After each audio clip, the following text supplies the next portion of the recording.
Is it surprising and unusual to hear a former member of the forces talk about the number of people he may have killed in combat, do you think?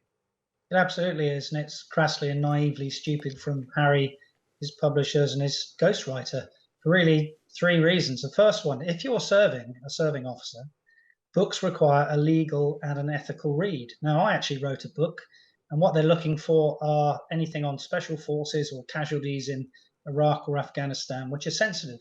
Now, I actually had left when I wrote my book, but I took the things that were sensitive out. Now, Harry is not serving, but those things are still sensitive. And for him, who wants privacy and security, he's just opened himself up to every sort of jihadist and nutcase out there.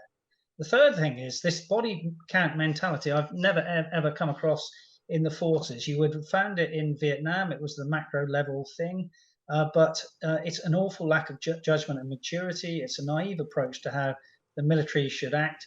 And we talk about jus in bello, conduct in war. This is a terrible conduct in peace. And also, he was not on the ground. There's no way that he could ID anyone or bury them. Yeah. So to give a specific number is just frankly slightly ridiculous. I was going to get into that. What exactly was Harry's role when he was in Afghanistan? And is how he's seen now by maybe his colleagues who work with him in Afghanistan, has that now changed over the past 2 years? Well, if you look at Afghanistan, the we had a symmetry of force in that you could apply jets, helicopters, artillery, and missiles to a problem on the ground because we didn't have enough ground combat power. So Harry was an Apache pilot who could either use cannons or Hellfire missiles from a range some way away from the action. And generally, this would have been dynamic targeting, where he'd have been called in with permission of ground troops to a grid reference to apply the firepower that he had in his Apache helicopter. One thing which is good in what Harry said, though, is that he does say that he wanted to get home with his conscience intact. That is, that he was sure that he'd only killed Taliban and only Taliban and not civilians, because, of course, there was always a big thing with President Ashraf Ghani on civilian casualties. And he regretted that the only shots he thought about twice were the ones he did not taken. Now, if Mm. you're a military man, that's the more interesting thing. Why didn't he take those shots?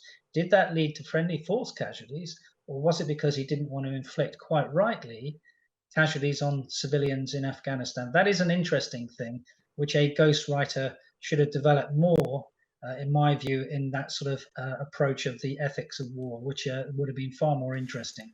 Looking at it from a wider perspective as well, the forces swear allegiance to the sovereign, who a former member is taking aim at, even though it's within his own family. This is an unusual situation for the military, isn't it?